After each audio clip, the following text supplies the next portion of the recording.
वबरकातुहू।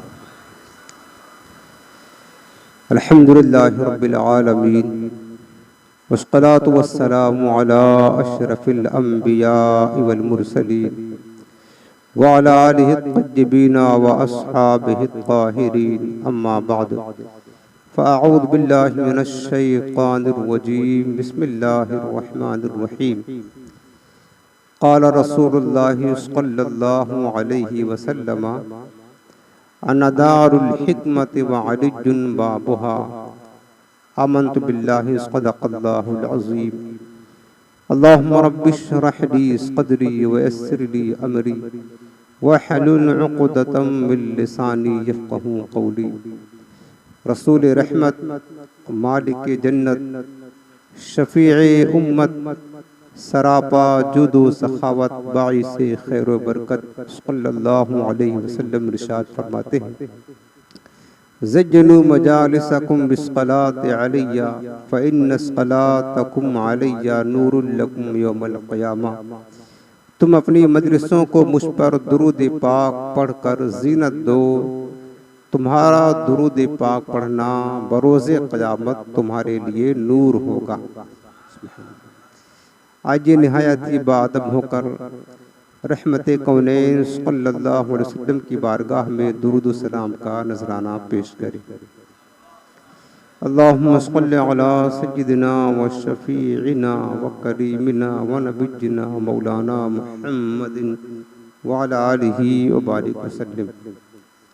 हाज़रीन मोहतरम, हुसूल बरकत के लिए बारगाहे मौलाए कायनात अली मुर्तज़ा शेर खुदा करमल्लाहु ताला वजहुल करीम में खिराज अक़ीदत पेश करने के लिए चंद बातें उनकी मनक़बत, उनकी शान और उनकी अज़मत के हवाले से अर्ज़ करता हूँ।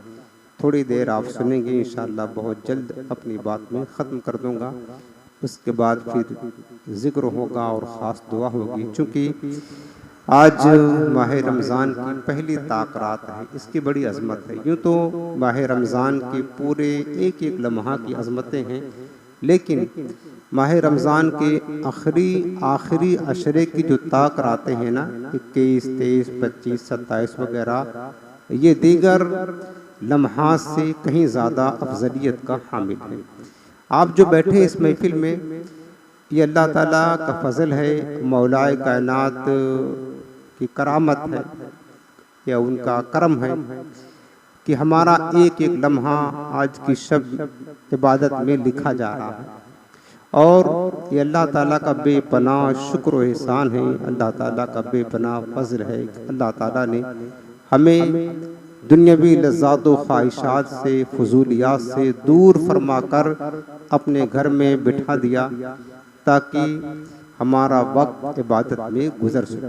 हदीस पाक में है, ताजदार कायनात सल्लल्लाहु अलैहि वसल्लम इरशाद फरमाते हैं, ज़िक्र अली इबादतुन, हज़रत अली का जिक्र करना भी इबादत है। ठीक है ना? तो हम मौलाए कायनात शेर खुदा के जिक्र की महफिल सजाकर बैठे हैं, तो गोया कि क्या कर रहे हैं? इबादत कर रहे हैं। आज हम हज़रत मौलाए कायनात की सीरत के तो बहुत सारे अबवाब हैं ना, उनकी शान, उनकी फजीलत, उनकी शुजाअत, लेकिन आज हम सिर्फ एक पहलू पर मुख्तसर गुफ्तगू करेंगे।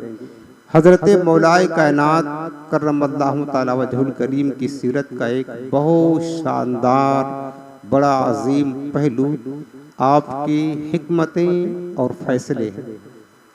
मेरे आक़ाए करीम इस्लाम ने जो बात इरशाद फरमाई थी ना, आपने वो हदीस सुना होगा, अना मदीनतुल इल्मी व अलियुन बाबुहा, मैं इल्म का शहर हूँ और अली उसके दरवाजे हैं। और एक हदीस पाक तिरमिज़ी शरीफ की ये भी है, मेरे आका ने फरमाया कि अना दारुल हिकमति व अलियुन बाबुहा, मैं हिकमत का शहर हूँ, हिकमत, और अली उसके दरवाजे हैं। हिकमत बड़ी अजीम शय होती है प्यारे, यानी बंदा जो कुछ नहीं जानता, बंदा जो नहीं जानता, अगर कोई उसको जान ले, उसको समझ ले अपनी ज़बान में, उसको हिकमत कहते हैं।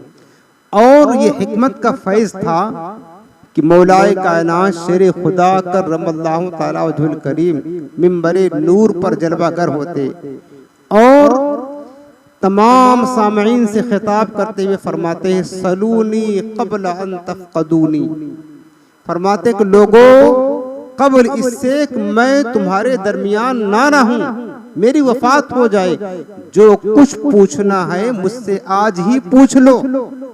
ये कौन कह सकता है? यही जुमला खुद ताजदारे कायनात मिंबरे नूर पर बैठकर फरमाया करते थे, सलूनी सलूनी अम्मा शेतुम।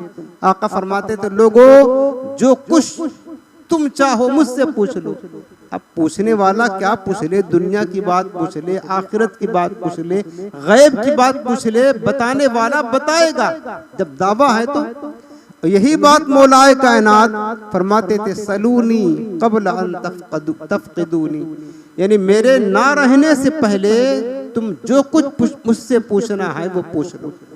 हजरत अब्दुल्लाह बिन मसूद रज़ियल्लाहु तआला अन्हु फरमाया करते थे अगर हिकमत के 10 हिस्से किए जाएं तो 9 हिस्से सिर्फ मौलाए कायनात को अता फरमाया गया और 1 हिस्सा बाकी सहाबा को, लोगों को अता किया गया। सहाबे कराम ने जो आपके बारे में अक़वाल इरशाद फरमाया है ना, मौलाए कायनात की ज़हानत की, अक्ल की, हिकमत की, फ़हमो फरासत की, और ख़ासकर आपकी बहुत बड़ी खुसूसियत थी, वो क्या थी? हज़रत मौलाए कायनात क़ज़िया यानी फैसला करने की, बड़े पेचीदा मसाइल, बड़े पेचीदा मसाइल 1 मिनट नहीं लगता था उसको हल फरमा दिया करते थे। इसीलिए सहाबे कराम फरमाया करते थे कि जमाते सहाबा में कोई ऐसा शख्स नहीं है सिवाय अली के जो ये कहे कि लोगों जो मुझसे पूछना है पूछ लो। ये सिर्फ खुसूसियत हजरत मौलाए कायनात शेर खुदा की है। हजरत अली रज़ियल्लाहु तआला अन्हु इल्म के एतबार से भी उलमा ए सहाबा में बहुत बड़ा और बहुत ऊंचा मकाम रखा करते थे और मेरे आका अलैहिस्सलाम से कसरत से हदीसें हजरत मौलाए कायनात ने रिवायत फरमाई है और ख़ासकर मुक़द्दमात के फैसला करने में हजरत मौलाए कायनात का सीना जो रोशन था, कैसा भी पेचीदा मुकदमा आपकी बारगाह में आए मिनटों में हल फरमा दिया करते थे।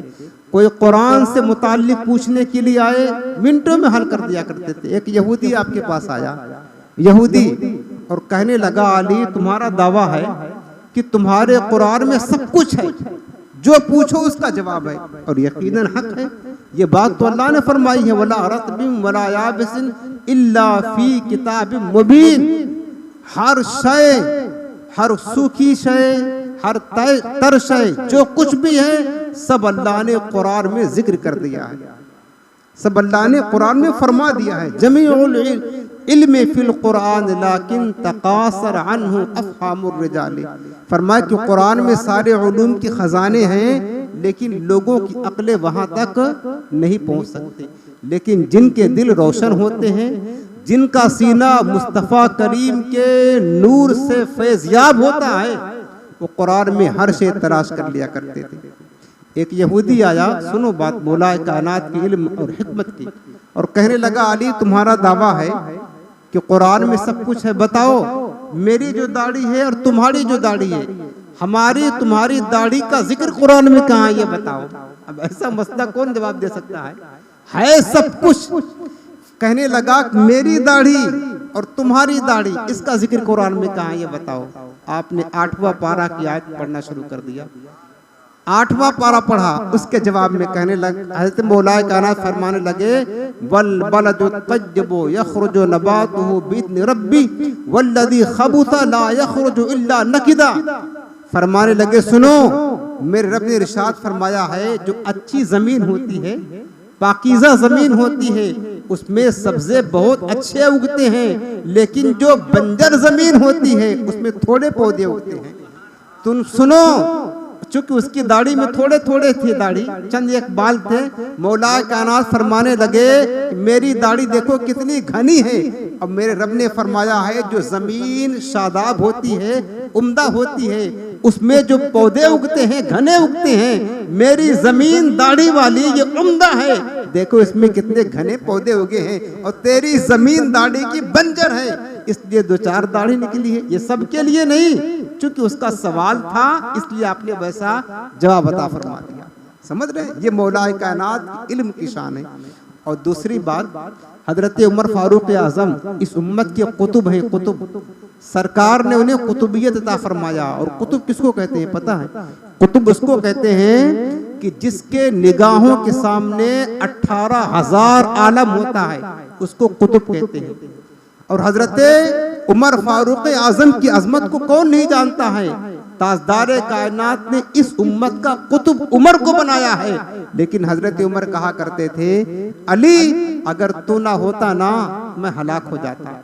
और हजरत उमर अपने दौरे खिलाफत में जब कोई मुकदमा उनकी बारगाह में पेश आता, फैसला करने के लिए बैठते और उस वक्त अगर अली मौजूद ना होते, उमर कहते अल्लाह तेरी पनाह है, इस मुकदमे में उमर नहीं अली नहीं है, कहीं मैं कोई गलत फैसला ना कर दूं। अल्लाह की पनाह मांगते और जिस मुकदमे में अली होते बिला झिझक हजरत उमर फैसला फरमाते। एक मर्तबा ऐसा हुआ कि हजरत उमर फारूक आजम के दौर खिलाफत अदालत फारूकी लगा हुआ था।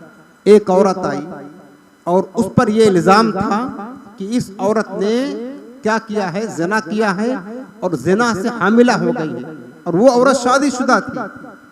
तो आपने मुकदमात की समाअत की, गवाहों को तरफ किया, ये साबित हो गया, सबूत शरई तक पहुंच गया कि इस औरत ने जुर्म किया है।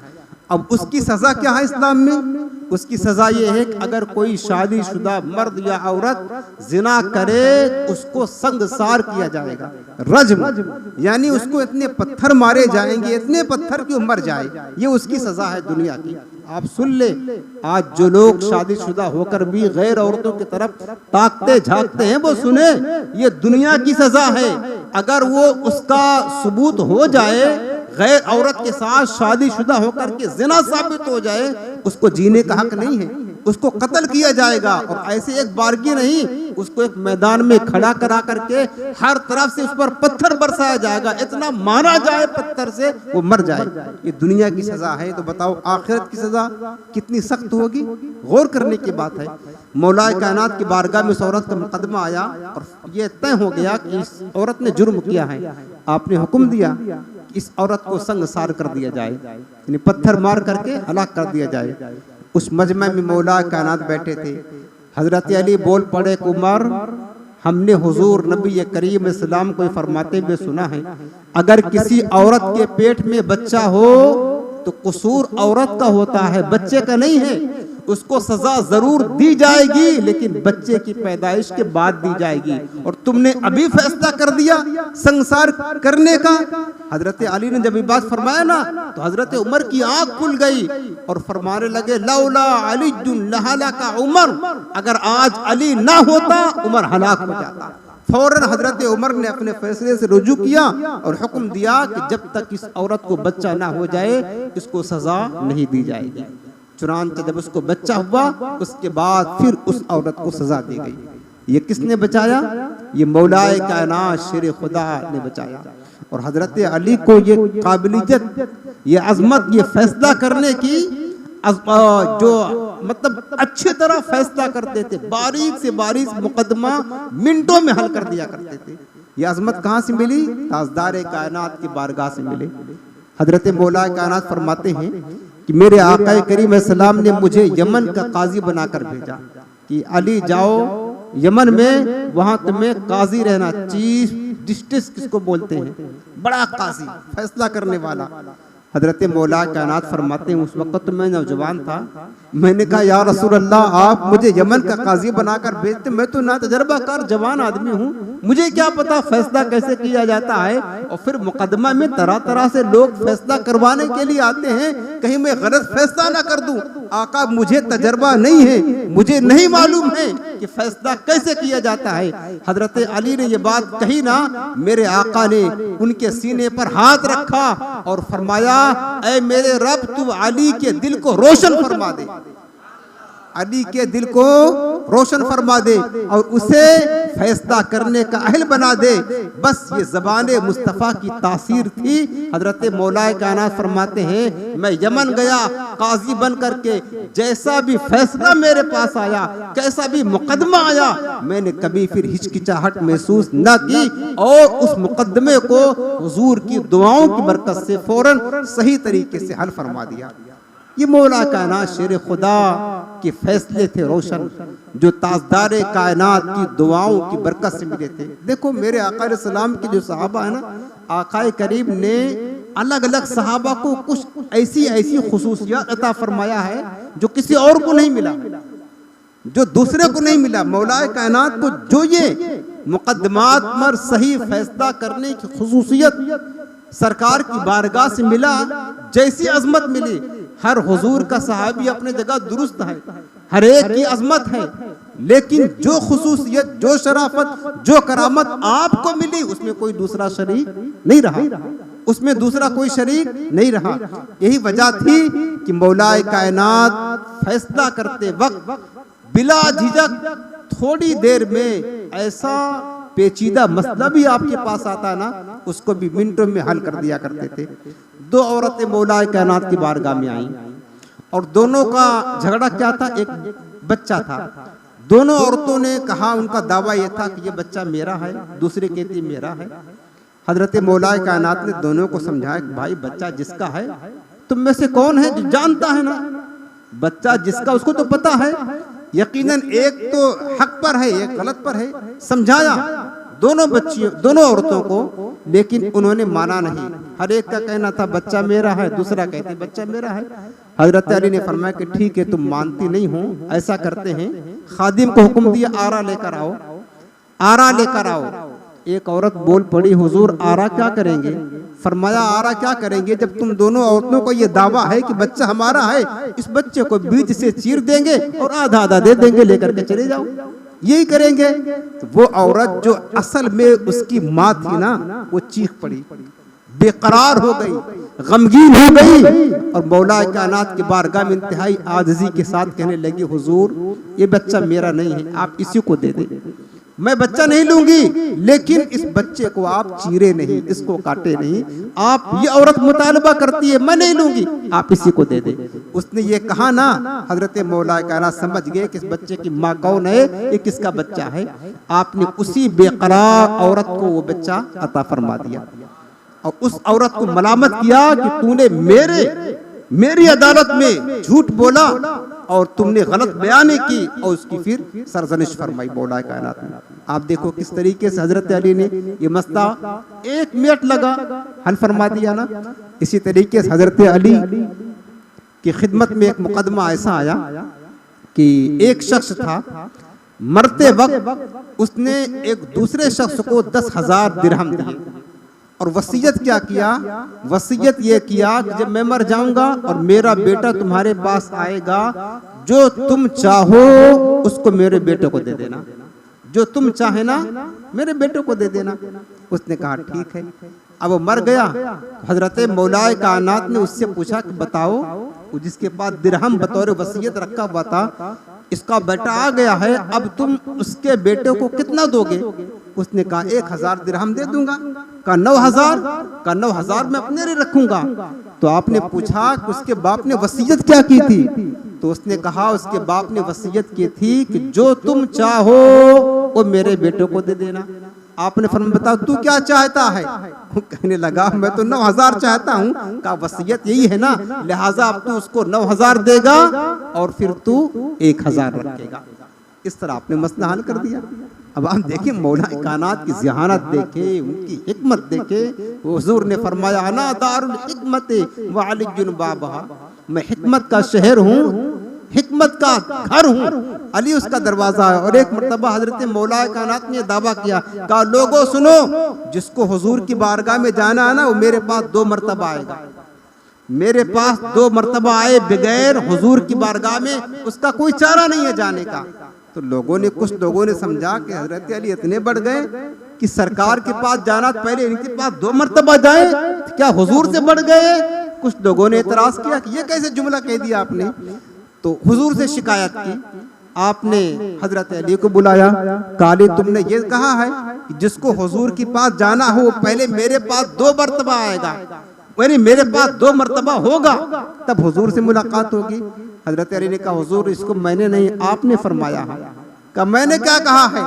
कहा हुजूर आपने फरमाया अना बाबुल इल्मी, मैं इल्म का दरवाजा हूँ। सरकार जो बंदा आपके पास इल्म लेने के लिए आएगा 1 मरतबा मैं दरवाजा हूँ, मेरे पास से होकर के गुजरेगा तब तो आपके पास पहुँचेगा, फिर वापस जाने लगेगा तो भी तो मेरे पास से होकर के जाएगा। हुजूर ये बात तो आपने फरमाई थी। मेरे आका अलैहिस्सलाम मुस्कुराने लगे, यकीनन अली जो बात कहता है वो सच्ची कहता है, वो सुथरी कहता है और वो दुरुस्त कहता है। इसी तरीके से आप देखिए, बस अपनी बात खत्म होने के करीब कर रहा हूँ। हजरत मौलाए कायनात शेर खुदा की बारगाह में जानते हो एक गैर मुस्लिम आया, काफिर, और उसने क्या कहा कि मैंने बहुत बड़े बड़े उलमा से ये मसला पूछा है, बड़े बड़े दानिश्वर लोगों से सवालात किए, लेकिन कोई तसल्ली बख्श जवाब ना मिला। अगर मुझे कोई मसला बता दे, मेरे सवालात का जवाब सही दे दे तो मैं कलमा पढ़ करके मुसलमान हो जाऊंगा। अब हजरत अली के पास उस शख्स को लाया गया। हजरत अली ने फरमाया बता तेरा सवाल क्या है, क्या पूछना चाहता है? उसने कहा कि बड़े बड़े लोगों से पूछा, हल ना हुआ, आप जवाब देंगे? कहा बता तो सही क्या कहता है। आप देखें, उस शख्स ने कहा गैर मुस्लिम, कहने लगा अली बताओ वो 2 दोस्त कौन हैं जिनमें कभी लड़ाई ही नहीं होती है? सुनने वाली बात है, वो 2 दोस्त कौन हैं जिसमें कभी लड़ाई नहीं होती है? आपने फरमाया बस बड़ी मामूली बात, और तूने बड़ी डेंगे मारता था कि बहुत ऊंची बात पूछूंगा और बहुत अहम सवाल करूंगा, ये मामूली बात सुन, वो 2 दोस्त जिनमें कभी लड़ाई नहीं होती है ना, वो जिस्म और रूह है। क्या है? जिस्म और रूह है, हमेशा एक साथ रहते हैं। जिस्म रूह एक दूसरे से जुदा नहीं होते हैं, लेकिन कभी लड़ाई होती है। जिस्म रूह के दरमियान कभी लड़ाई होती है। जिस्म गुनाह करे, अपने ऊपर पूरा बोझ ला दे, रूह कभी नाराज होती है, रूठती है कि बहुत तू बोझ लाता है, मैं तेरे साथ नहीं रहूंगी ना। फरमाए वो जिस्म और रूह है। फिर उसके बाद उसने अगला सवाल किया, कहा अच्छा बताओ अली वो 2 दोस्त कौन हैं जिसमें कभी सुलह ही नहीं होती है, हमेशा लड़ाई ठनी रहती है, कभी सुलह कभी इकट्ठा, वो कौन 2 लोग हैं?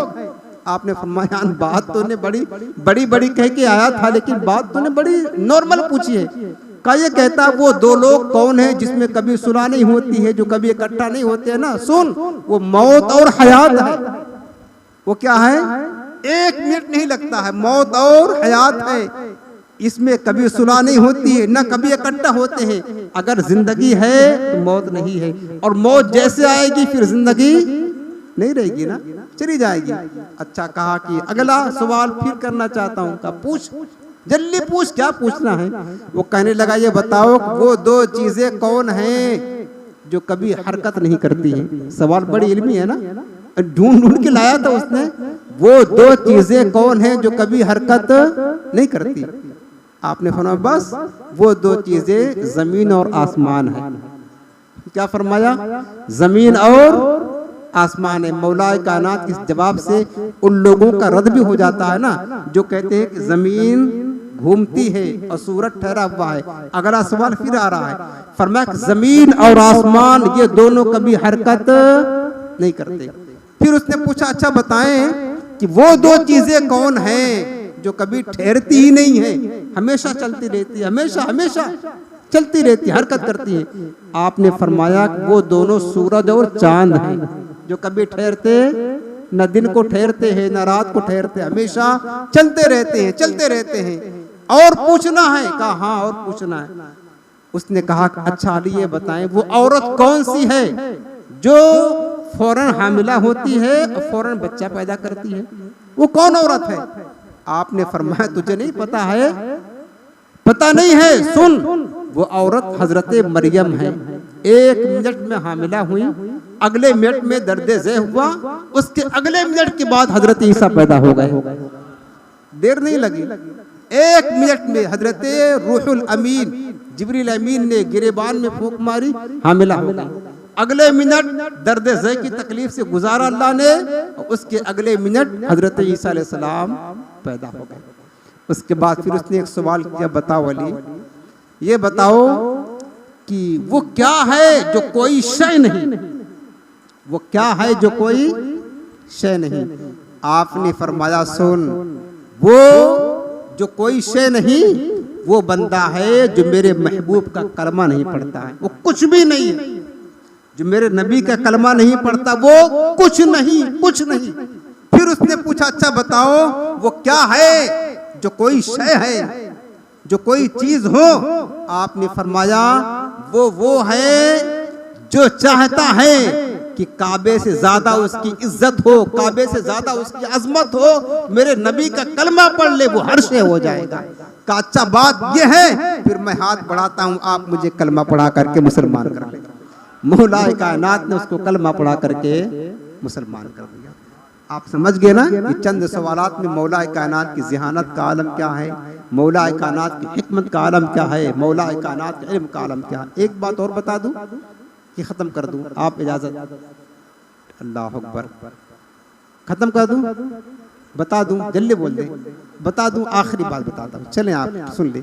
मौलाए कायनात का जिक्र था, तबीयत तो नाशाद ही थी, लेकिन बस जिक्र मौलाए कायनात की बरकत से आखिरी बात मुख्तसर में। बात यह है, हजरत अली की खिदमत में 3 अफराद आए और उनके पास 17 ऊँट थे। अब देखिए मौलाए कायनात फैसला कैसे करते हैं, लोगों की अकलें हैरान रह जाती हैं। 3 अफराद आए, उनके पास कितना ऊँट थे? 17। उन लोगों ने आपसे अर्ज किया कि मौलाए कायनात, आप इन ऊँटों की हम तीनों के दरमियान तकसीम कर दें। और तकसीम इस तरह करना है कि देखें, इनमें से, इन तीनों में से एक का आधा है, यानी 17 में से आधा कितना बनता है वो है, एक का तिहाई है, यानी 3 हिस्सा करके 1 हिस्सा तिहाई, 1/3, और एक का नवा हिस्सा है। तकसीम आप इस तरह करें कि आप किसी ऊँट को काटे भी नहीं, काटना नहीं है कि काट करके तकसीम करें, और ना किसी से कोई पैसा ज्यादा कम दिलवाएं, ऐसे तकसीम करें सबको बराबर बराबर आ जाए। ये शर्त है, ऊँट कटना नहीं चाहिए, ना आधा हो ना तिहाई हो, और ना किसी से पैसा दिलवाएं कि चलो भाई तेरा हिस्सा कम है तो कुछ पैसा ले ले। आप इस तरह तकसीम करें। आपकी मजलिस में बड़े बड़े दानिश्वर बैठे हुए थे, सबकी अकलें हैरान थी कि अली कैसे तकसीम करेंगे। भाई 17 ऊँट है, अब अगर जिसका हिस्सा आधा है तो उसको कितना मिलेगा? 8 दूनी 16, 8 मिलेगा, और आधा मिलेगा 8.5 मिलेगा। जिसका हिस्सा तिहाई है उसको और कुछ कम मिलेगा, जिसका हिस्सा नवा है कुछ ना कुछ तो काटना पड़ेगा। लोगों ने सोचा कि कम से कम 3 ऊँट तो काटना ही पड़ेगा, तब जाकर तकसीम होगी। आपने फरमाया ठीक है, मिनट नहीं लगाया, आपने फरमाया ऐसा करो, ये ऊँटों को जो है ना लेन में खड़ा कर दो जरा। 17 ऊँट को लेन में खड़ा कर दिया। उसके बाद फिर आपने क्या फरमाया कि अपने खादिम से कहा कि मेरा एक ऊँट ला करके लेन के आखिर में खड़ा कर दो, मेरा एक ऊँट ला करके लेन के आखिर में खड़ा कर दो। अब 18 ऊँट हो गए, तकसीम करवाने 17 की आए थे, और तकसीम भी 17 की होगी और उनके शर्त के मुताबिक होगी। हमारे भी अकले हैराने कैसे तकसीम करेंगे, लेकिन मौलाए कायनात है, शेरे खुदा हैं, इनके रोशन फैसले हैं। आपने क्या किया, जब ऊँट 18 हो गए ना, आप 18 में से जिसका हिस्सा आधा बनता था उसको 9 ऊँट अदा फरमा दिए। आधा हो गया ना, 9 अदा कर दिए। उसके बाद क्या हुआ कि अब जब उसको 9 अदा कर दिए, फिर जिसका हिस्सा बनता था तिहाई हिस्सा बनता था, तो कितने बनेगा? 6, उसको 6 ऊँट अता फरमा दिया। यानी कुल ऊँटों में से तिहाई हिस्सा दार जो था ना, उसको 6 ऊँट अता फरमा दिया। अब उसका हिस्सा जिसका 9 बचता था ना, 9 बचता था, उसको क्या अता फरमाया? तो 9 हिस्सा, 9 दूनी 18, उसको आपने क्या किया कि उसको 2 ऊँट अता फरमा दिए, उसको 2 ऊँट अता फरमा दिए, 9वां हिस्सा बन गया। ठीक है ना। और उसके बाद फिर अपना जो ऊँट था उसको खादिम को फरमाया कि मेरा ऊँट जहां से लाया था वही खड़ा करके आ जा। उसको खड़ा करके आ गया। 17 ऊँट की तकसीम कर दिया, ना कोई ऊँट काटना पड़ा, बराबर बराबर तकसीम कर दिया, जिसका जितना हिस्सा बनता था, और ना किसी को पैसा दिलवाना पड़ा। ये इतने अहम और इतने मुश्किल सवालात और मुकद्दमे मौला कायनात एक चुटकी बजाने में यूं हल कर दिया करते थे। आज हमारी बात यहीं तक ख़त्म होती है। अल्लाह ताला हम सबको मौला कायनात शेर खुदा के फैज़ान करम से मुशर्रफ फरमाए और अल्लाह उनकी बारगाह में कसीर फैज़ अता फरमाए। और जिन हजरात ने इस महफिल को सजाने के लिए कोशिश की है और जो शरीक हुए हैं, अल्लाह पाक मौला कायनात के फजल से उनकी दुनिया और आखिरत हर जगह रोशनी अता फरमाए। आमीन बिजाहि नबील करीम। अब मुख्तसर इंशाअल्लाह ज़िक्र होगा और उसके बाद फिर खुसूसी दुआ होगी, फिर सलाम और फिर आप सहरी करके जाइएगा आज पूरी रात मौला कायनात के नाम से।